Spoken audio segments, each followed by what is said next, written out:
Hello students, once again welcome back to Ollywood. So आपके लिए हम एक इम्पॉर्टेंट अपडेट लेकर आए हैं। जैसे कि आपको पता है कि NICL AO का नोटिफिकेशन आउट हो गया है।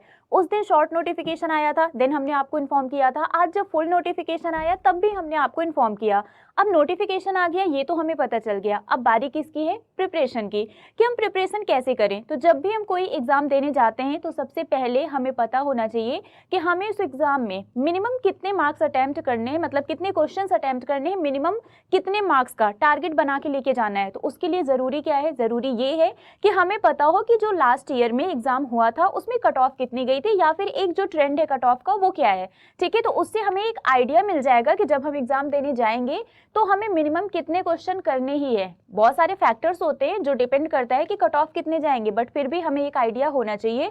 तो आज के सेशन में हम डिस्कस करेंगे NICL AO का जो प्रीवियस ईयर कट ऑफ है ना, लास्ट 1-2 ईयर का जो भी प्रीवियस ईयर कट ऑफ रहा है उसको हम लोग समझेंगे बहुत ही डिटेल में। एंड देन इससे क्या होगा, हमें एक आइडिया मिल जाएगा कि जो हम प्रिपरेशन कर रहे हैं वो सही कर रहे हैं या फिर नहीं कर रहे हैं, और या फिर अगर हमने अभी तक प्रिपरेशन स्टार्ट नहीं किया है तो अब हमें किस चीज को फोकस करते हुए अपने प्रिपरेशन को कंटिन्यू करना है। ठीक है, चलिए स्टार्ट करते हैं। सबसे पहले हम इस एग्जाम की बात करें तो 3 फेज होते हैं, जैसा कि ऑलरेडी आप लोगों को बताया गया है ना। मैंने भी आपको बताया था जब इसका शॉर्ट नोटिफिकेशन आया था, और अभी मॉर्निंग में जब आदित्य सर ने क्लास लिया था तब उन्होंने भी बताया था। तो इससे वेल फैमिलियर है आप लोग कि 3 फेज में एग्जाम होता है। प्रीलिम्स होता है जो सिर्फ क्वालिफाइंग इन नेचर होता है, उसके बाद मेंस होता है, एंड देन क्या होता है? इंटरव्यू। ठीक है, ये क्वालिफाइंग इन नेचर है। अगर आप इसको क्वालिफाई करेंगे तभी आप मेंस और इंटरव्यू देंगे। मेंस और इंटरव्यू के मार्क्स ऐड ऑन होते हैं। यहाँ तक तो क्लियर है। इसके अलावा अगर हम इसकी बात करें प्रीलिम्स और मेंस की, तो यहाँ पर 2 तरीके के कट ऑफ होते हैं। ठीक है, 2 टाइप का कट ऑफ होता है। एक होता है ओवरऑल कट ऑफ, मतलब अगर 100 मार्क्स का पेपर है तो 100 मार्क्स में एक कट ऑफ जाएगा, चाहे वो 80 हो, 70 हो, 75 हो, कुछ भी हो, वो ओवरऑल कट ऑफ होता है। और दूसरा होता है sectional cut off. Sectional cut off क्या होता है? सेक्शनल कट ऑफ का मतलब ये होता है कि अगर प्रीलिम्स में मान लेते हैं 3 सब्जेक्ट आ रहा है, ठीक है, इंग्लिश आ रहा है, रीजनिंग आ रहा है और मैथमेटिक्स आ रहा है, तो तीनों में अलग अलग हमें पास होना जरूरी है। मतलब ओवरऑल तो हमें पास होना भी है, सभी सब्जेक्ट में भी पास होना जरूरी है। तो 2 तरीके का कट ऑफ हमें देखने को मिलता है प्रीलिम्स और मेंस दोनों में। एक ओवरऑल कट ऑफ होता है और एक सेक्शनल। दोनों क्वालिफाई करना जरूरी है। अगर आपका ओवरऑल कट ऑफ क्लियर है, सेक्शनल नहीं क्लियर है, तो आप एग्जाम क्वालिफाई नहीं कर पाएंगे। अगर सेक्शनल क्लियर है, ओवरऑल नहीं है, तो ऑब्वियसली एग्जाम क्वालिफाई नहीं होगा। तो इसी को हम समझते हैं कि हमें किस सब्जेक्ट में मिनिमम कितना मार्क्स लेकर आना है, और ओवरऑल हमें मैक्सिमम मिनिमम कितने क्वेश्चंस अटेम्प्ट करने हैं। ठीक है, चलिए, मैंने अभी आपसे कहा था कि जो कट ऑफ होता है ये कुछ फैक्टर्स पे डिपेंड करता है। इस वजह से कोई भी कट ऑफ को पहले से प्रिडिक्ट नहीं कर सकता है कि किसी भी एग्जाम में कट ऑफ कितना जाएगा या फिर किस सब्जेक्ट में कितना कट ऑफ जाएगा।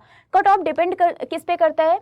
टोटल नंबर ऑफ वैकेंसीज, है ना। टोटल नंबर ऑफ वैकेंसीज मतलब अगर वैकेंसी ज्यादा है तो कट ऑफ कम जाएगी क्योंकि ज्यादा लोगों को सिलेक्ट करना है। अगर वैकेंसी कम है तो कट ऑफ ज्यादा जाएगी जिससे कम लोग सिलेक्ट हों। अगर हमारे पास जैसे इस बार की बात करें तो 400 प्लस वैकेंसी है, अप्रॉक्स आई थिंक 450 वैकेंसी है ना। तो यहाँ पर क्या है, कट ऑफ में भी हाई जा सकता है क्योंकि यहाँ पर नंबर ऑफ वैकेंसीज बहुत ज्यादा नहीं है, कम है, तो कट ऑफ ज्यादा जाएगा। यही अगर 1000 होता तो कट ऑफ क्या होती? कम जाती, क्योंकि हमें 1000 लोगों को सिलेक्ट करना है। तो नंबर ऑफ वैकेंसीज पे भी डिपेंड करता है कि कट ऑफ ज्यादा होगा या कम होगा। ठीक है, total number of aspirants attempting NICL AO exam, मतलब कितने कैंडिडेट एग्जाम दे रहे हैं, इस पे भी डिपेंड करता है। उसका एक रेशियो बनता है कि इतने लोगों ने एग्जाम दिया है और उसके साथ ही उनकी परफॉर्मेंस कैसी है। जितने लोगों ने एग्जाम को अटेम्प्ट किया है उनकी परफॉर्मेंस कैसी है, एक एवरेज परफॉर्मेंस को देखते हुए कि जो एक average marks most of the candidates का आ रहा है, उसी के बेसिस पर कट ऑफ को डिक्लेयर किया जाता है, सेट किया जाता है। And previous year cut off trends और बाकी जो प्रीवियस ईयर का ट्रेंड होता है उसको भी समवेयर फॉलो करते हुए कट ऑफ को यहाँ पर प्रेडिक्ट किया जाता है। ठीक है, सेट किया जाता है। इतना क्लियर हो गया। अब बात कर लेते हैं इस नोटिफिकेशन की। जो नोटिफिकेशन आया है उसमें कौन कौन से इंपॉर्टेंट डेट्स हैं। पहला, जो ऑनलाइन रजिस्ट्रेशन है वो 1 अगस्त से स्टार्ट होगा, 21 अगस्त तक होगा। मतलब 1 अगस्त से आप फॉर्म को फिलअप कर सकेंगे, लास्ट डेट 21 अगस्त है। इसका जो प्रीलिम्स एग्जाम है 3 फेज में होता है, prelims, mains and interview. Prelims की अगर हम बात करें तो ये 9 सितंबर को होगा। ठीक है, जुलाई, अगस्त, सितंबर, आपके पास अगर हम देखें तो सिर्फ 2 महीने का टाइम है और इस 2 महीने में आपको हार्ड वर्क नहीं स्मार्ट वर्क करना है, ठीक है। इस तरीके से प्रिपरेशन करनी है कि आपका सिलेक्शन हो जाए। तो प्रीलिम्स एग्जाम कब होगा? 9 सितंबर को होगा और मेंस की अगर हम बात करें तो ये 8 अक्टूबर को कंडक्ट कराया जाएगा। क्लियर हो गया? चलिए अब हम बात करेंगे किसके? प्रीलिम्स एग्जाम की। जब हमें पता होगा कि कौन से सब्जेक्ट में या फिर हमारा पेपर कितने मार्क्स का होता है तभी तो हम कट ऑफ की बात करेंगे, नहीं तो हमें समझ कैसे आएगा कि कट ऑफ किस वे से कितना लेके आना था, ये तो पता ही नहीं है। तो सबसे पहले हम बात करते हैं प्रीलिम्स की, ठीक है। अगर हम प्रीलिम्स की बात करें तो 3 सब्जेक्ट आते हैं, English, reasoning and maths. English में आपके 30 क्वेश्चन आते हैं 30 मार्क्स के, रीजनिंग के 35 एंड मैथ्स के 35, मतलब टोटल 100 मार्क्स का आपका ये पेपर होता है। तो कट ऑफ आपका ये आउट ऑफ 100 ही जाएगा, ठीक है। ओवरऑल कट ऑफ की अगर हम बात करें तो आउट ऑफ 100 एक कट ऑफ जाएगा जो आपको लेकर आना है। कितना जा सकता है वो अभी हम जो लास्ट ईयर के कट ऑफ्स हैं उसको देखकर डिसाइड करेंगे। इंग्लिश में आपको आउट ऑफ 30 एक पर्टिकुलर मार्क्स फिक्स किया जाएगा जो आपको मिनिमम लेके ही आना है। रीजनिंग में आउट ऑफ 35 एंड मैथ्स में आउट ऑफ 35। यहाँ तक आई थिंक आप लोगों को पता है, और नहीं भी पता है तो क्लियर अब पता हो गया होगा, ठीक है। बात कर लेते हैं मेंस की। मेंस की अगर हम बात करें वो भी पर्टिकुलरली यहाँ पर हम जर्नलिस्ट पोस्ट की बात कर रहे हैं क्योंकि अलग अलग डिसिप्लिन में यहाँ पर वैकेंसीज आती हैं। तो रीजनिंग में आपके 50 क्वेश्चन आते हैं, ठीक है। इंग्लिश में भी 50 आते हैं, जीए में भी 50 आते हैं और मैथ्स में भी 50 आते हैं, मतलब टोटल आपका 200 क्वेश्चन हो गया।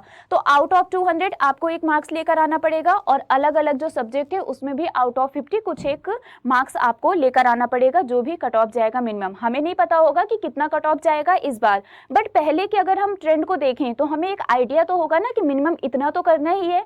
चलिए अब कट ऑफ की हम बात करते हैं। इसके अलावा डिस्क्रिप्टिव भी होता है। हाँ, मैंने आपको ये भी बताया था कि मेंस में ऑब्जेक्टिव के साथ साथ डिस्क्रिप्टिव भी होता है, और अगर हम इस डिस्क्रिप्टिव की बात करें तो ये 30 मिनट का होता है और ये भी 30 मार्क्स का होता है, ठीक है। 30 मार्क्स का होता है, 30 मिनट का, जिसमें से लेटर राइटिंग 10 मार्क्स के होते हैं और एस्से राइटिंग ये 20 मार्क्स के होते हैं। And the descriptive test will be in English and will be conducted through the online mode. मतलब डिस्क्रिप्टिव में भी एक कट ऑफ होगा, वो भी आपको मिनिमम लेके आना पड़ेगा। अब हम बात करेंगे कट ऑफ की 2021, ठीक है। 2021 की बात कर रहे हैं प्रीलिम्स की। मैंने आपको बताया प्रीलिम्स आपका 100 मार्क्स का होता है और यहाँ पर अगर हम देखें जो जनरल कैटेगरी है, अनरिजर्व कैटेगरी है, यहाँ पर जनरल की कट ऑफ गई थी प्रीलिम्स की 73.75, ठीक है। तो मतलब इसको देख के हम ये मान सकते हैं कि मिनिमम हमें 75 क्वेश्चन करना है, ठीक है। अगर 73.75 है, एक दो क्वेश्चन हमारा गलत हो जाएगा, तो अगर इस ईयर के देखें 21 का, तो हमें मिनिमम 75 क्वेश्चन करना है, ठीक है। तभी तो हम इसको क्या कर पाएंगे, इस मार्क्स को गेन कर सकेंगे। अगर एक दो गलत भी हो गया तो एससी की बात करें तो 64.5, एसटी की 58.75, ओबीसी 68.25 एंड ईडब्ल्यूएस की 68.75। मतलब अभी हमें ये पता चला कि आउट ऑफ 100 मिनिमम हमें 75 करना है, बट क्या ये सेफ होगा, ये अभी एक और ईयर का हम एनालाइज करके देखेंगे कि 75 सफिशिएंट है या हमें उससे ज़्यादा भी करना पड़ सकता है, ठीक। अब हम सेक्शनल कट ऑफ की बात कर लेते हैं। सेक्शनल कट ऑफ भी तो होता है, तो यहाँ पर हम बात करते हैं इंग्लिश की। इंग्लिश की अगर हम बात करें तो 14.5 ये जो जनरल कैटेगरी के लोग हैं उनके लिए है। तो दैट मीन्स इंग्लिश में आपको मिनिमम 15 क्वेश्चन करने हैं, रीजनिंग में 6.5 मिनिमम आपको 10 करना पड़ेगा और मैथ्स में 7.25, ठीक है। और इसमें भी आप मिनिमम 10 कर सकते हैं, बट 10, 10, 20 एंड 10, 15 ये तीनों अगर सिर्फ इतना ही करेंगे तो ऑब्वियस सी बात है 75 तो होगा नहीं, तो ज़्यादा तो आपको करना ही है, ठीक है, सेक्शनल वाइज। और ये जो भी हमारे रिजर्व कैटेगरीज हैं उनका क्या है, सेक्शनल कट ऑफ है इंग्लिश, रीजनिंग और मैथ्स में। तो ये क्लियर हो गया, ओके। तो चलिए अब यहाँ पर देखते हैं मेंस के कट ऑफ की बात करते हैं कि मेंस में कितना कट ऑफ गया था।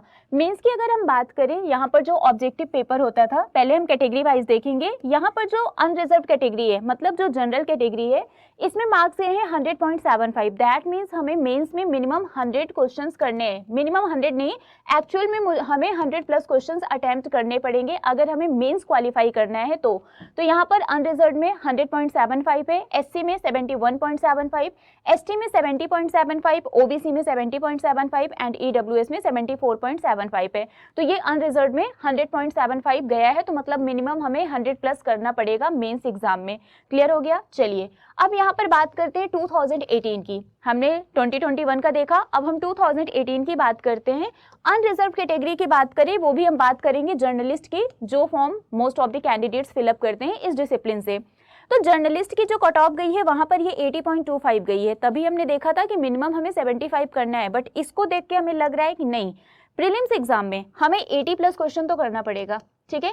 तो प्रीलिम्स एग्जाम में हमें कितना क्वेश्चन करना है, 80 प्लस हमें अटेम्प्ट करना ही पड़ेगा, तब कहीं हम एक सेफ जोन में होंगे। अदरवाइज ये डिपेंड करता है नंबर ऑफ वैकेंसीज पर, पेपर के लेवल पर। अगर पेपर इजी है तो कट ऑफ ज़्यादा जाएगा, पेपर टफ है तो कट ऑफ कम जाएगी, वैकेंसी पे डिपेंड करता है ना। तो इन सभी चीज़ों को भी ध्यान में रखते हुए कट ऑफ को डिसाइड किया जाता है। बट हम अगर एक तरीके से इस कट ऑफ के ट्रेंड को देखें तो हमें एक आइडिया मिला कि हमें 80 प्लस क्वेश्चन करना है अगर हमें प्रीलिम्स क्वालिफाई करना है तो, ठीक है। तो 80 प्लस क्वेश्चन आपको करने हैं। बाकी एससी की बात करें तो 70.50, एसटी में 61 एंड ओबीसी में 75.75 ये कट ऑफ गया है प्रीलिम्स में। अब हम बात कर लेते हैं सेक्शनल कट ऑफ की, सब्जेक्ट वाइज कितना कट ऑफ गया है। अगर हम इंग्लिश लैंग्वेज की बात करें जर्नलिस्ट की, तो यहाँ पर अनरिजर्व में 14 गया है, मतलब यहाँ पर हमें ये दिख रहा है कि इंग्लिश में हमें मिनिमम 15 तो करना ही पड़ेगा, ठीक है। रीजनिंग की बात करें तो 15.50 और मैथ्स की बात करें तो 10.75, और अगर रिजर्व कैटेगरीज की बात करें तो for English 10.75, reasoning 11.25 and maths के लिए 7.25। मतलब सेक्शनल कट ऑफ की भी अगर हम बात करें तो मिनिमम 15 प्लस करना पड़ेगा, ठीक है। मिनिमम 15 प्लस करना पड़ेगा, क्योंकि यहाँ पर 14 है, यहाँ पर 15.50 है। 15.50 मतलब मोर देन 15, तो 15 प्लस का टारगेट आपको बना के रखना है। 15 to 20 के बीच में आपको करना है अगर सेफ जोन में रहना है तो, ठीक है। इसके अलावा हम बात करते हैं कट ऑफ की कैटेगरी वाइज मेंस की। 2018 में मेंस में कितना कट ऑफ गया था, यहाँ पर देखिए कट ऑफ बहुत ज़्यादा गया है, 126.5 किसके लिए, जनरल कैटेगरी के लिए, वो भी जर्नलिस्ट पोस्ट के लिए। तो 126.5 दैट मीन्स मैंने आपको स्टार्टिंग में ही बताया था कि आपको 100 प्लस का टारगेट लेकर चलना है। आउट ऑफ 200 126.5 बहुत ज़्यादा कट ऑफ नहीं है। मे भी हो सकता है पेपर बहुत ईजी आया हो, जब पेपर ईजी होता है तो बच्चे ज़्यादा क्वेश्चन अटैम्प्ट करते हैं और ज़्यादा मार्क्स लेकर आते हैं। और अगर एक एवरेज मतलब एवरेज नंबर ऑफ स्टूडेंट्स यही मार्क्स लेकर आ रहे हैं तो कट ऑफ वही होगा। तो पेपर के लेवल पर भी डिपेंड करता है, नंबर ऑफ वैकेंसीज पर भी डिपेंड करता है। तो यहाँ पर 126.5 अनरिजर्व कैटेगरी के लिए है, ओबीसी के लिए 118.25, एसटी के लिए 95.25 एंड एससी के लिए 108 है, ठीक है। अब बात करते हैं ओवरऑल मेंस कट ऑफ की सब्जेक्ट वाइज। तो यहाँ पर रीजनिंग की बात करें तो अनरिजर्व के लिए 21 है, इंग्लिश के लिए 14.5 है, जीए के लिए 10.5 है एंड इसके अलावा मैथ्स में देखें तो 20.25 है। ये मेंस का जो सब्जेक्ट वाइज हमारा कट ऑफ है ना। सेक्शनल कट ऑफ की हम बात कर रहे हैं मेंस की, तो ये सेक्शनल कट ऑफ है रीजनिंग, इंग्लिश, जीए और मैथ्स की। क्लियर हो गया, ये सब आपके आउट ऑफ 50 हैं। आउट ऑफ 50 आपके ये सेक्शनल कट ऑफ गए हैं। तो यहाँ पर हमें क्या पता चला कि रीजनिंग में 21 है, इंग्लिश में 14 है, जीए में 10 है और मैथ्स में 20 है। मतलब रीजनिंग में आपको 20 प्लस करना है, ठीक है। इंग्लिश की बात करें तो 15 प्लस करना है, जीए में 10 प्लस, लेकिन जीए में आपको ज़्यादा करना ही पड़ेगा क्योंकि सबसे ज़्यादा स्कोरिंग यही सब्जेक्ट होता है। ये गेम चेंजर होता है, सिलेक्शन करवा भी सकता है, रुकवा भी सकता है। मैथ्स की बात करें तो इसमें भी आपको 20 प्लस क्वेश्चन करने पड़ेंगे। तो ये एक ओवरऑल हमें क्या है कि एक आइडिया मिल रहा है कि कितने क्वेश्चन हमें किस सब्जेक्ट में करने हैं, कि मिनिमम कितना कट ऑफ जा सकता है, ठीक है। बाकी ऑब्जेक्टिव की डिस्क्रिप्टिव की बात कर ले तो डिस्क्रिप्टिव मैंने बताया था 30 मार्क्स के होते हैं, तो मिनिमम उसमें 15 मार्क्स आपको लाने ही पड़ेंगे। बाकी अदर कैटेगरी के लिए 13.50 है, तो मिनिमम आपको 15 मार्क्स उसमें लाने हैं, ठीक है। तो यहाँ पर हमें एक आइडिया मिल गया कि प्रीलिम्स में हमें कितने क्वेश्चंस करने हैं, किसी भी सब्जेक्ट में सेक्शनल कट ऑफ क्लियर करने के लिए मिनिमम कितने क्वेश्चन तो करने पड़ेंगे। हो सकता है कि दूसरे हमारा इंग्लिश स्ट्रांग है, ठीक है, हमारी रीजनिंग वीक है, तो हमने इंग्लिश के थ्रू मार्क्स ज़्यादा स्कोर कर लिया, बट रीजनिंग वीक है तो रीजनिंग में भी मिनिमम हमें कितना करना पड़ेगा जिससे एटलीस्ट सेक्शनल कट ऑफ तो क्लियर हो जाए। तो सेक्शनल कट ऑफ क्लियर करने के लिए सब्जेक्ट वाइज कितना अटेम्प्ट करना है, ओवरऑल कट ऑफ क्लियर करने के लिए ओवरऑल कितना अटेम्प्ट करना है, वो सब आई थिंक आप लोगों को क्लियर हो गया होगा। प्रीलिम्स की बात कर लें तो मिनिमम आपको 80 प्लस का टारगेट बना के चलना है कि हमें 80 प्लस क्वेश्चन करने हैं, ठीक है। और अगर सब्जेक्ट वाइज करें बात सभी सब्जेक्ट में तो मिनिमम आपको 15 प्लस क्वेश्चन सभी सब्जेक्ट में करने हैं। अगर मेंस की बात करें तो 100 प्लस क्वेश्चन का टारगेट आपको बना के चलना है कि आपके मार्क्स 100 प्लस आए, फिर वो चाहे 110 हो, 120 हो, कुछ भी हो, 100 प्लस का टारगेट तो बना के ही चलना है। क्योंकि इससे कम कट ऑफ हम लोगों ने दोनों ईयर में नहीं देखा, ना तो 18 में था ना तो 21 में था। तो 100+ का टारगेट बना के चलना है। बाकी सब्जेक्ट की भी बात करें तो आपको 15 to 20 ये डिपेंडिंग ऑन सब्जेक्ट आपको ये मिनिमम अटेम्प्ट सब्जेक्ट वाइज करना पड़ेगा। तो आई रियली होप सो कि कट ऑफ कितना जा सकता है और आपको मिनिमम कितना अटेम्प्ट करना है ये आपको क्लियर हो गया होगा। तो अब जब आप प्रिपरेशन करिएगा, जो भी मॉक टेस्ट देंगे, तब तक आप प्रैक्टिस करते रहिए, तब तक आप अपने मार्क्स को स्कोर मतलब आपका जो स्कोर है उसको बढ़ाते रहिए, जब तक कि ये जो एक मिनिमम अटेम्प्ट है ना, इतने पे पहुंच ना जाए। जब इतने पे पहुंच जाए तब आपको टारगेट रखना है कि आपका जो स्कोर है, जो मार्क्स है, वो बहुत ज़्यादा बढ़ जाए, जिससे जब आप एग्जाम देकर आएँ तो आप एकदम मतलब निश्चिंत रहें कि हाँ हमारा सिलेक्शन तो हो ही जाएगा, क्योंकि इससे ज़्यादा कट ऑफ तो जाएगी नहीं जितना हमने अटैम्प्ट किया है। तो आपको क्या करना है, इसको ध्यान में रखते हुए अपनी प्रिपरेशन को इन्हेंस करना है और ये मतलब मान के चलना है कि इतना कट ऑफ जाएगा और हमें इतना क्वेश्चन अटैम्प्ट करना है। आई रियली होप सो कि सेशन आपके लिए यूजफुल होगा और ये आपकी प्रिपरेशन में हेल्प करेगा। आपको एक क्लियर स्ट्रैटेजी मिल गई होगी कि कैसे प्रिपरेशन करनी है और कितने क्वेश्चंस पढ़ने हैं। ठीक है, तो all the very best everyone. ऐसी अपडेट्स के साथ मिलेंगे आपसे फिर नेक्स्ट सेशन में। Till then bye bye guys, take care, thank you so much.